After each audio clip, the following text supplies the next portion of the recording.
देवशयनी एकादशी व्रत कथा। यह व्रत आषाढ़ शुक्ल एकादशी को होता है और इसे हरिशयनी एकादशी या देवशयनी एकादशी भी कहा जाता है।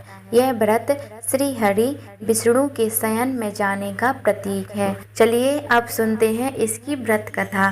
देवशयनी एकादशी की पौराणिक कथा बहुत प्राचीन समय की बात है। एक बार महाराज युधिष्ठिर ने भगवान श्री कृष्ण से पूछा, हे माधव, आषाढ़ शुक्ल एकादशी का क्या नाम है, इसका क्या महत्व है, कृपया मुझे विस्तार से बताइए।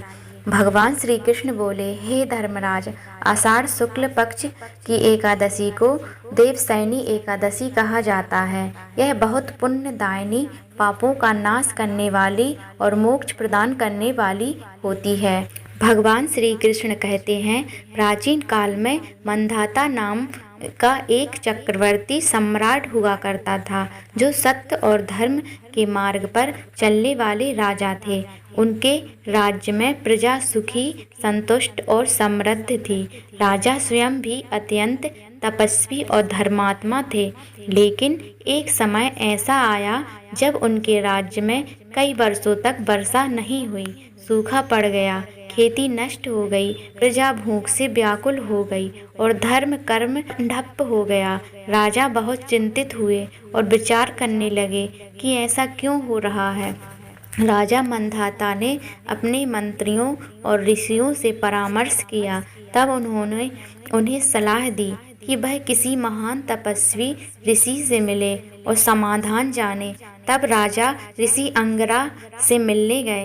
राजा मंधाता ऋषि अंगिरा के आश्रम में पहुँचे और उन्हें प्रणाम करके कहा, हे महात्मा, मेरे राज्य में कई वर्षों से वर्षा नहीं हो रही है, प्रजा संकट में है, इसका क्या कारण है, कृपया मार्गदर्शन करें।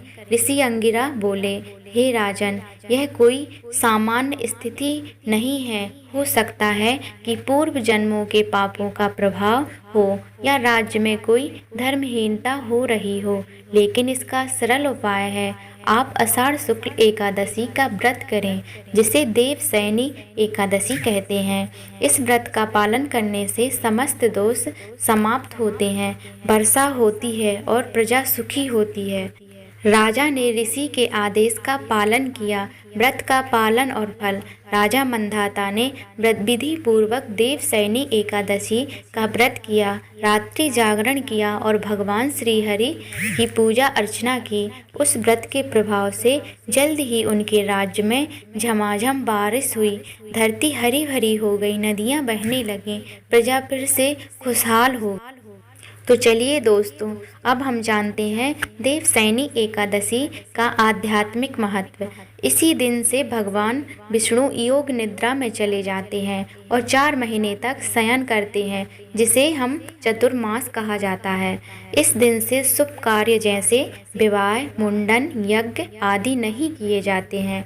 भगवान विष्णु कार्तिक शुक्ल एकादशी, जिसे प्रबोधिनी एकादशी भी कहते हैं, तब जागते हैं। इस काल में लोग संयम, व्रत, ध्यान और भक्ति का पालन करते हैं।